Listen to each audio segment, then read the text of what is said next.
King Comics presents Big Baby, Volume 1, Issues 1 to 13, 204 pages of story and art.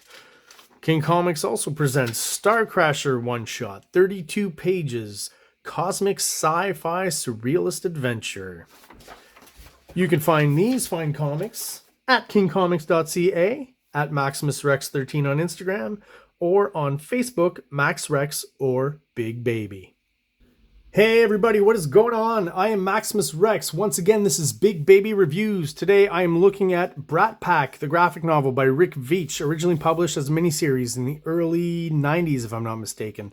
Continuing our theme of the week of comic book controversies. Once I open this book up, it should be fairly obvious why there is some controversy surrounding this. A lot of tough material, a lot of gore, a lot of, sticky subjects, I guess I could say, controversial subjects, and that's why we're looking at this book. What this book does is it basically takes analogs of, kind of famous superhero archetypes, Justice League types, Captain America, and their sidekicks, and kind of applies, the reality of child celebrities' lives, I guess, is how I'd put it, right? Like kids, child actors, kids on TV, Nickelodeon, Disney, pop stars, and kind of shows you, how they're seduced into the grind of that world of celebrity, and how eventually they are all disposable, and, some of them get chewed out and spit out as well.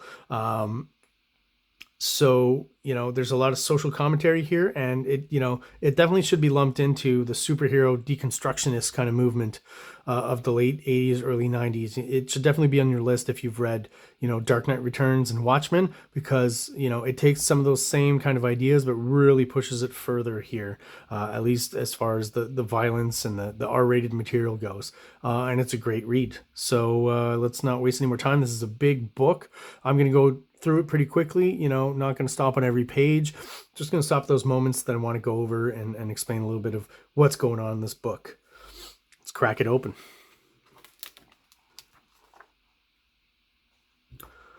All right, we're going to skip the introduction.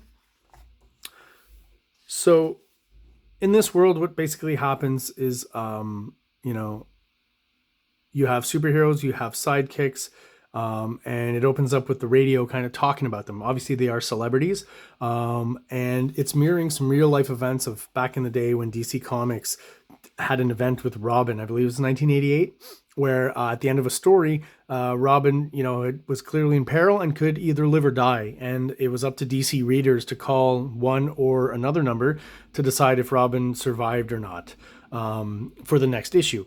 And of course, the death at that point won out, so Robin was killed. So this radio host is basically saying how, we don't need the sidekicks, they're kind of annoying. And, kind of as a joke, kind of suggests, I'm putting a number to you guys. You guys call in and tell me, and I'll read it from here. He's talking about the sidekicks, just a harmless little poll, Shall we burn them, boil them in oil, or blow them sky high? You be the judge and call us in, right? So again, mirroring real world events that affected, the imaginary DC world when Robin was killed, being used to effect here to bring us into this world and give us context for the sidekicks we're going to meet, right? So I'm going to skip ahead here. We meet Chippy real quick, right? He's the Minx sidekick who will soon meet. He's the Batman analog. And as we go, we get introduced to the other sidekicks. This is the Green Arrow analog sidekick. And just like the storyline in the 70s, where Green Arrow's sidekick Speedy was a heroin addict, this mirrors that as well, where this character, is always drinking and doing drugs. So clearly an alcoholic and drug addict. We get introduced to another sidekick here. I will understand later, not when I'm, 13 or 14 originally reading this. He's having trouble peeing, obviously, but I'm not quite getting why. As we'll see when we move further along, it is related to serious steroid abuse. So already definitely not the kind of sidekicks we're familiar with, at least the ones from DC Comics and even Marvel. This sidekick, a female sidekick, you don't see her. She's all in silhouette, but you understand she's female. she's kind of groping this kid here, this altar boy. So yeah, again, definitely not what you'd expect. So already this is pretty obviously a skewed kind of world. And as you move ahead, the proof of that is even more obvious. The sidekicks fight amongst themselves. You can see it here. Chippy, as we'll learn later why.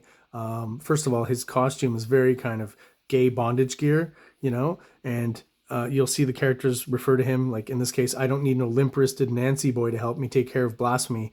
So, they're hinting at something that will become obvious later, and you'll understand why they're hinting at these things. Like here, they're hog tying him and stuff, or at least holding him down. And this character, the kind of cowboy patriotic character, being all hogtied's turning him on, so there's a lot of sexual innuendo and references, definitely not for kids, obviously, but definitely interesting if you've read superhero comics, understand the tropes and how they're being twisted here, right? So the person we think is the villain, Dr. Blasphemy, shows up, and basically what he's doing here is just pointing out to the sidekicks, that radio station is talking about them and saying how they should just kill him. And I say kill him now, kill every goddamn one, right? They think it's just Dr. Blasphemy, obviously the villain, trying to manipulate them. And, all of a sudden they notice that the Mink-mobile is there, which is kind of like, again, the analog of the Batmobile, Batman's car. Okay, and the Mink is the analog to Batman in the story. So they're like, what's going on? I thought they were all out of town or something. So this guy, the cowboy sidekick, I'm going to enjoy peeling this pink monstrosity. He wants to open it up, right? Chippy says don't, and he's like, why are you getting in my, I ain't taking orders from bum boys, So another hint as to where we're going with this. But you don't have to smash it. I can open it, right? And that move basically will kind of save Chippy's life, because as you see, these other characters then move in on the car, open it up. It's dynamite or blasting caps, explosives, and they're all blown to smithereens. And we see that Chippy has survived, and Dr. Blasphemy as well. So Chippy's definitely in rough shape here, right? Next day, we get the sidekick's funeral here. We get the heroes kind of doing that typical superhero thing. Remember the death of Superman? Just kind of solemnly standing on the building, watching the procession. Okay, so here's our first introduction. We get our four characters. So I forget his name. We'll see as we move along. I should be able to get it. He's the Green Arrow analog. The Mink is the Batman analog. Judge something, I forget his name. Like I said, we'll get it soon. Is the kind of Captain America patriotic character analog. And again, I forget her name as well. Moon Mistress, possibly. I think, again, we'll find it. She is Wonder Woman analog.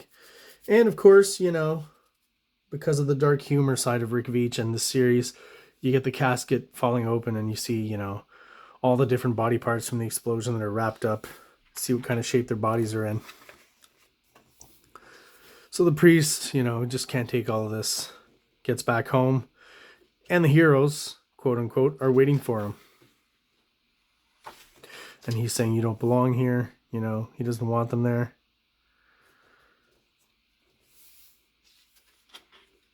We're going to need replacements for the Bratpack. And this time we want some sidekicks with real gumption.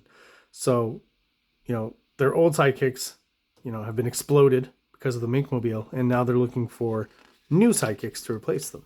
That's basically the premise. But not knowing that one of the old sidekicks is still around. He's trying to get the bell to ring, I guess, to get everyone's attention, but it's not working. So our Green Lantern analog gets home, cracks open some wine. Love these layouts. Rick Veitch, clear storytelling always. Great artwork. I've got nothing to say. He's using pen and ink, washes, black and white, but lots of gray, lots of different values. Again, clear and concise storytelling. Weird panel shapes, and weirdly, nothing is hard to read. Nothing is hard to figure out. So good at it. The storytelling is top notch. Always love this panel, just an example of the dregs of the city. This mother with her two possibly mentally retarded children, naked, just the worst of humanity, the lowest you can get. So here you've got Chippy still hanging around the bell tower. We got the Mink singing and dancing, kind of a showman. I think, once again, Rick Veitch is trying to kind of hint at something here, which we'll figure out a little bit later. He always draws the mink with the lips puckered. That's part of it too, I think, as we'll find out later. So what happens here is they're in the confessional. He's kind of squeezing, little hints here. My Chippy, did you find the right type? You know what I like. There's a problem. No one wants to be. I haven't found anyone who shares your... Was that a criticism of my lifestyle done? So these hints, like I said, maybe you figured it out. They're slowly spelling it out for you. But, you really get to figure it out. It'll become obvious at some point what's going on there. So in the confessional, and then this kid, the altar boy, Cody, walks in, starts confessing to the priest, right? He doesn't know that the mink is there. And basically says that he, so wants to be Chippy, And of course the mink has heard this, so he's very enthused. And what happens next is kind of a quick montage to show us kind of, if I go back to this idea of social commentary about child actors and celebrities, pop stars in our own world, it's the idea that some of them, not all of them, but can come from troubled homes, right? Or just from parents who are negligent or really just, don't take care of their children no matter what socioeconomic level they're at, right? These guys here, Chippy's parents, kind of middle class, hippies. This character here, our Green Arrow analog sidekick, is, kind of down in the dregs here, probably living in a fairly poor neighborhood. The young lady here clearly lives an affluent, fairly rich lifestyle, as does this gentleman here. And what's implied is that his parents are never around, so his closest friend is the housekeeper. That'll become important later. So, home life here. His parents apparently, need to stay away from drugs and alcohol. This kid's left to his own devices, kind of just skateboarding around town. Trying to talk to his dad, his dad's busy. Never has time for him. So obviously what's going to happen to kids like that? Well, probably going to get into trouble. In real life, maybe get, the opportunity to get sucked into some sort of celebrity kind of position, pop group, again, child actor, TV star. In the case of this comic, obviously they're going to be offered a position as a superhero sidekick. But obviously, their vision of what that is quite different than what it actually is, right? Just, I think, like the life of celebrity in real life, in our reality. I think it's quite similar, right? So there's the vision of what they think it is, and then there's the vision of what it actually is. In a weird way, this series, the thought just kind of came to me now, but it's kind of a precursor to The Boys, right? I think The Boys owes a lot of, that cutting edge, pushing the limit kind of aspect to the superhero world to what's going on in this comic, 100%. I know the comic came before the show, and, Garth Ennis is the writer of that. He already has a dark sense of humor, so I understand how that works with his kind of, the tropes he likes to work on when he does superhero comics. But I have to believe he's read Bratpack, or, he knows about it. So slowly, pulling away from their parents and kind of moving back towards the aspect of celebrity or superhero-dom, trying some crazy feats here, reading some comic books, boning up on the history of the mink. She's watching pageants, Captain America, Miss America pageant or that kind of thing. I'm sorry, because it's a twisted world, and this is funny. Miss Unwed Teenage Mother, Again, always a little bit twisted in this comic. But she's looking up to that idea of being the winner and the celebrity in that instance, right? And then we have this character who, well, it's kind of hitting us over the head here, but we see what he's starting to get interested in. So here we have our altar boy Cody waking up, and the mink is there. A lot being suggested already kind of here, right? The midnight mink. How's it hanging? More innuendo, which, is getting more and more blatant and obvious, I hope, and will become quite literal pretty soon. So you got this young lady meeting the Moon Mistress. There she is. That's her name. This gentleman introducing himself to this kid on the side, on the skateboard. My name's King Rad, right? That's his name. And then we've got this gentleman here, Judge Jury, right? So Judge Jury kind of catches him trying to steal, I believe, a chocolate bar and smashes him on the hand. That's kind of his first introduction to him. So we got some more innuendo here from the Midnight Mink. Father Dunn mentioned you might be interested in trying out as my new helper. Let me look at you. Profile's right. The mouth is perfect. Okay. Now I need to know all about you, your personal history. So again, getting pretty personal there. So now basically what starts is the superhero training. I'm going to go through this quickly, but basically, you know, you get to find out what the job's really about here. Not what you thought it was about, but what it really is about. Okay? So some harsh lessons. I'm not going to go through all of them here because these are interesting. You know, if you're going to pick up the book, you don't want me to ruin it for you. So messed up superhero training, and like all superheroes, right? Kind of the origin story. The parents have to be gone out of the way so that, you know, the mentor or, you know, that type of person, that archetype can take control of that kid's destiny in their life, right? So the parents here, who knows who killed them, right? They're going to blame it on Dr. Blasphemy, right? But, you know, eventually you find out that it's more than likely the heroes themselves who went and killed their parents, okay? So here it's announced to the young Moon Mistress sidekick, there's been an accident. They're dead. You know, he gets back home. The old lady was smoking in bed, sent the dump up like a tinderbox. So his house burnt down. Everyone's dead. Yeah. So here, murder reveals the truth. Ad exec wife slain. Boyfriend held in Alfred King murder. So his father's been murdered. So parents are all out of the way. And of course, the signs point to Dr. Blasphemy, right? Who is supposed to be the villain of the piece, obviously. So here we have our heroes meeting and basically talking about marketing, right? That's what they're talking about here. Contracts for games and things, and how the sidekicks now, you know, they can continue kind of using the sidekicks likeness to make more money. They need the sidekicks for the merchandising and the licensing and stuff, right?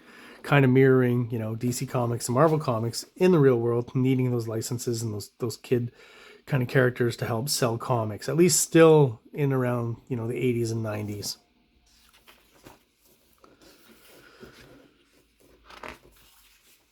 Just going to skip ahead here. So finally, you know, Cody gets introduced here. What we'll see, we'll stick to Cody's story just for brevity for this, the length of this video, because if I get into all four of their stories all the time, it's going to be a lengthy video. I don't want the video to be that long, so we'll stick to Cody's kind of story or his path towards sidekickdom. So he gets picked up by these hot ladies in a limo, right? Brought to the manor. Media and everything outside. Doors open, okay? Let Malcolm handle everything. So Malcolm is the Mink's alter ego. And like I said, the other heroes are going through their own kind of journey there. So Malcolm is here, right? On behalf of the Malcolm Mapplethorpe Foundation for the Newly Orphaned, welcome to your new home, chum. I'm assuming a reference from, you know, the Adam West series, Batman would call Robin chum, right? Little blurb sometimes that Veach throws in that I like. Hey, Malcolm, where'd you get those scars on your chest, right? The scars from, I guess, being the mink, right? And then you've got Cody kind of playing interference here, and he's a smart kid. I'll bet it was Miss December. Ha ha ha ha ha. Right? So Cody, once again, hot naked ladies everywhere. You know, the mink brings him somewhere else. Welcome to the mink hole, old chum. And of course, he's getting changed here in front of the kid, right?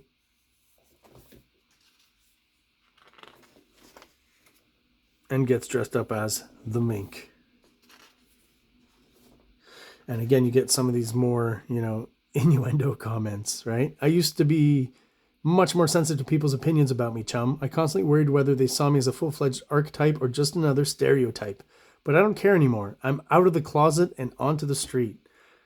You see, I think where this is going, okay? Eager to pinch the scions of crime and prejudice by the short hairs.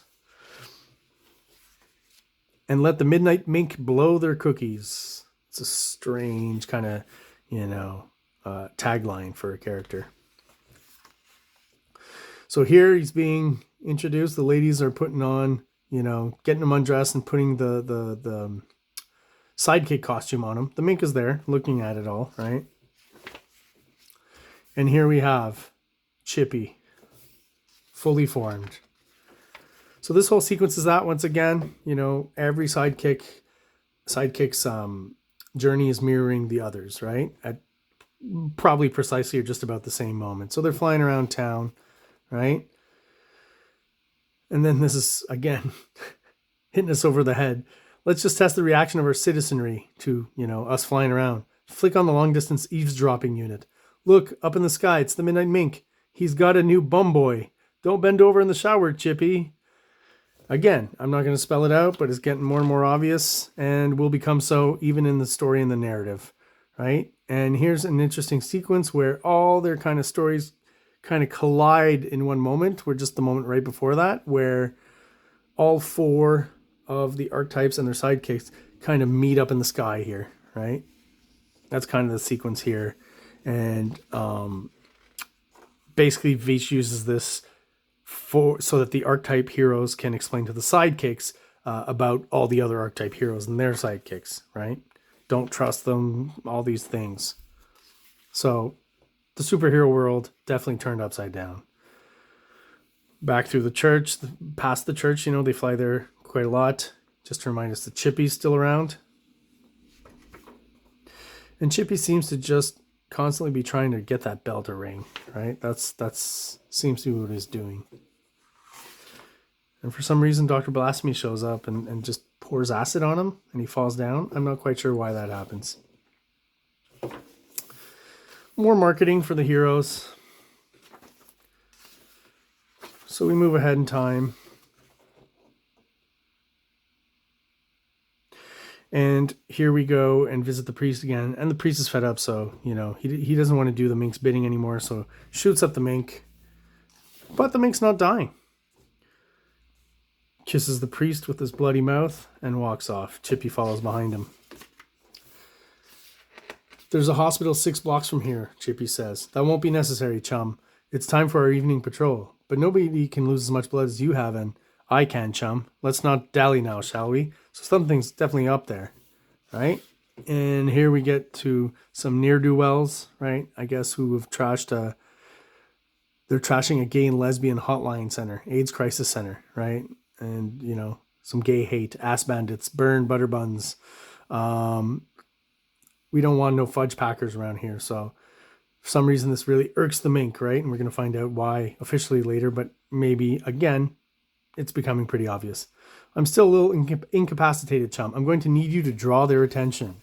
So Chippy gets out there, right? It's the mink's toy boy. Oh, and where's your big bad sugar daddy, fart sucker? Old Stench wanted to give him a great big kiss. Come on, Stench, let's torch the pervert, right? So, leading us to think that they're implying that, Chippy is gay. And of course, I'll just come out with it now. Not implying it. Chippy himself, I don't think is gay, but the mink definitely is. And as you'll find out, is, kind of using that here, and we'll use it later with Chippy to get what he wants. Strip him down, Stench. Then I'll really light his... Huh? And the mink uses some sort of tool to set this guy literally on fire.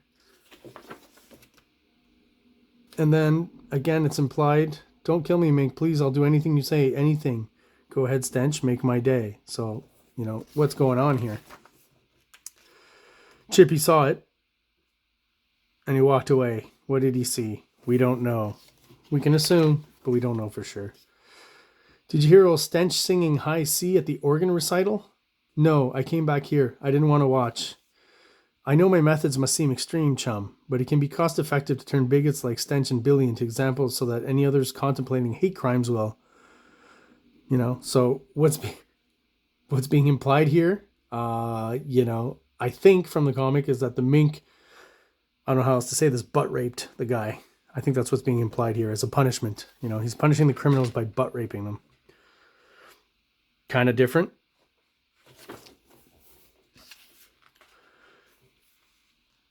So the Mink starts to explain, you know, this homosexual aspect to superheroes, right? And here I think again, Rick Veitch is probably twisting kind of that idea of back in the day. Frederick Wortham, a psychologist, wrote a book called Seduction of the Innocent, where he was blaming crime and you know, dastardly kind of things that children do, blaming that on comic books. Like they were getting these ideas from comic books. And one of his ideas was that Batman and Robin was a gay fantasy. So I definitely think Veitch is playing on that in the kind of storyline here with Cody, Chippy, and the Mink, right? So don't kid yourself, chum. There's a homoerotic side to every hero, even the ones you'd least suspect. In my own case, I knew early why I was attracted to those drawings of muscular superheroes. I worked out a lot, and at 19, I came out. Many others did too. Fire Island, Nassau, Andrews Inn, we thought we had it all. But for me, the best was yet to come.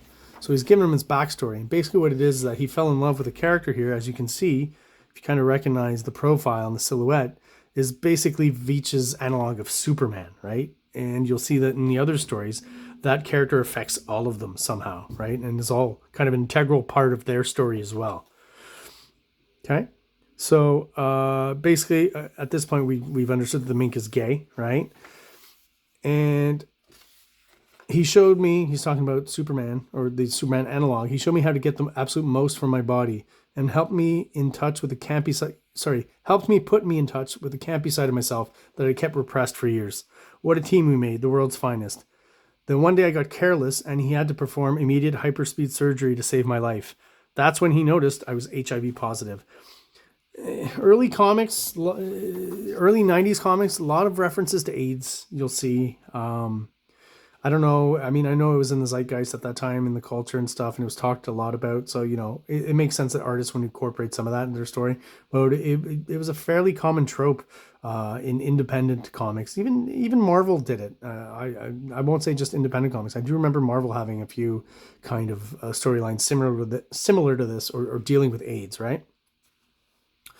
True Man went away soon after, but he left me with a parting gift, a transfusion of his own blood. He knew his hyper-powered antibodies would make my own weakening immune system almost as strong as his own. Give me your hand.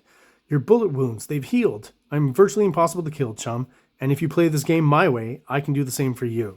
So again, we're getting back into the implications of what we heard before. And we get to this page here where we see both gentlemen, you know, the Mink, as well as Cody or Chippy, in a bed together with some sort of transfusion machine here, right? So now, you know, Cody or Chippy has some sort of, you know, a bit of superpower within him from this Superman analog that is called True Man. So he puts the Mink's kind of cape on and stuff, implying some sort of, you know, at this point, sexual relationship. Clearly that's what's happened here. So the Mink has convinced Cody to have sex with him in return for this superpowered blood. That's basically what's happened here. So the old Chippy shows up, you know, and basically just falls to pieces here, I guess, or rips himself apart. I'm not quite sure how that works, but almost as kind of a last warning to this Chippy here. Cut to a scene, comics convention, or I guess sidekicks convention, right? And they're all there, you know, signing books and signing memorabilia, just like at a comic convention. And a character from the past shows up and throws a crowbar right into Chippy's chest, you know, and you would think that would kill him, right? Remember me? Your bull fruit buddy barbecued my best friend. Now we're even. So this is the gentleman, I think, who was bum raped coming back. So obviously he's taken out by the other sidekicks, and, you know, looks like the Mink's going to need a new squeeze, they're saying, right? But stay back, I'm fine. So he pulls it out, everything's going to be okay. See, no problem. And he's like, okay. What do you mean, okay? You're bleeding to death. No, I tend to heal faster now. You'll have to take my word for it. It's nothing I can really explain. It just goes with the territory. So he's definitely got something, and we don't. Not for long, so they're getting very jealous here. Now, huge storm in the city. Forgot to mention the name is Slumville, pretty sure. Slumberg. So I love this image here. I feel like it's photo referenced. Probably is, but it looks great. I like the dark foreground, the gray in the background. Obviously, This image conveying the sense of a storm, and even the bridge itself is seemingly being twisted by the winds. Okay, I don't know if the bridge is crooked or something. I doubt it. I definitely think that's some sort of effect to give us, again, that sense that the wind is howling and you know, it's very strong. Again, these cool layouts, you know, implying that kind of domino mask that superheroes wear. Every page has an interesting layout. Really awesome. Great backgrounds. So we're back at the church. We got the priest about to hang himself. Just can't live with all this. And then we've got Chippy showing up. And Chippy's looking a little different too, right? He says it. Cody was the old me, father. The kid with a heart-on to be a hero. Thanks to you, I fulfilled that fantasy. Now I don't know what I've become, right? So I think he's going a little crazy there, a little mad.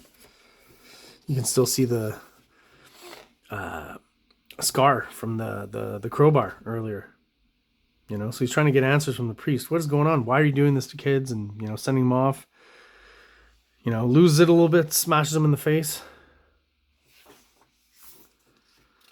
Priest is down for the count. Nasty reference to an abortion here. This kid at this point is now smoking meth, right? Here's the very obvious use of steroids. So you see what they've become at this point, you know, like reality stars, celebrities in real life, actors, kid actors become drug addicts and you know, get involved in prostitution or things like that, right?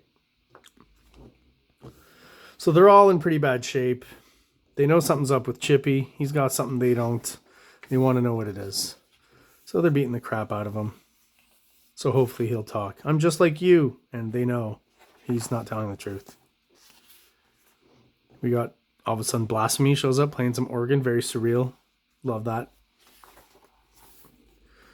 And once again, he's trying to reveal the truth to them. You know, they think he's a villain.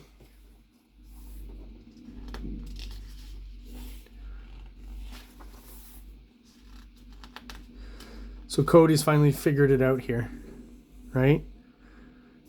So if I go back, I know what he's talking about. Will you listen to me? I know what the truth is. So what Blasphemy's been trying to tell him all along. It was our partners. What about them? They did it. They're the ones that killed the last Bratpack. What are you, loopy? Never more serious. When you had me on the floor, I caught a glimpse of something I saw the night those kids died. Let me just disconnect this, then you can lift the lid. And of course, they discovered the same explosives we had in the Minkmobile earlier, right? So here he's trying to, you know, explain it to them. And he's like, let's have a truce. You know, some of the blood built up in his cape, he's putting it in the chalice. And is basically offering to share some of that blood with them so that they now have some powers, right? And as they're sharing and finally bonding, finally becoming a team and possibly, you know, confronting their mentors, big missile bomb flies in, explodes, and of course we have the mentors right up the buttonhole. Good thing we had a backup plan, eh, people? This group was a little bit smarter than the last group. Not smart enough though. So you have, it implies that basically, you know, these heroes, or the mentors at least, have been doing this, you know, maybe more than just the ones that we've seen in this comic, right?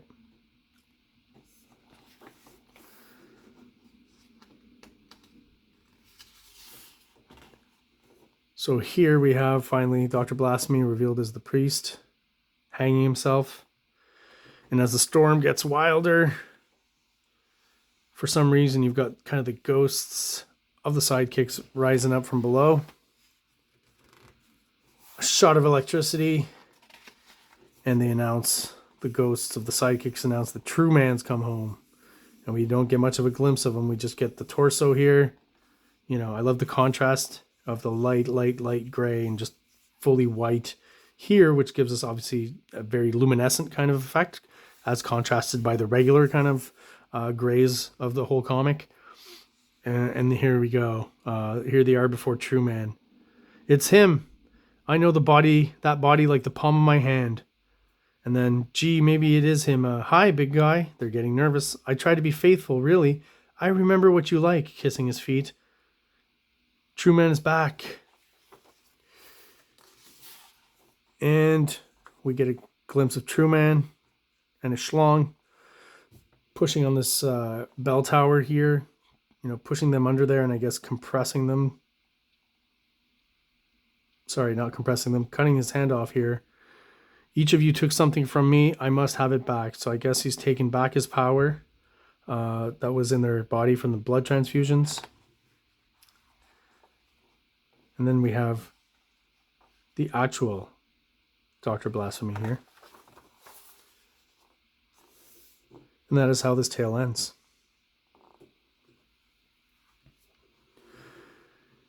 We get a great shot in the back here of our Chippy. Nice pen and ink, kind of reminiscent of EC Comics, I guess, horror titles. Yeah, so there you go. Once more, Bratpack, the whole series, the graphic novel. Great stuff from Rick Veitch. Check it out, and I will see you next episode. Thank you so much.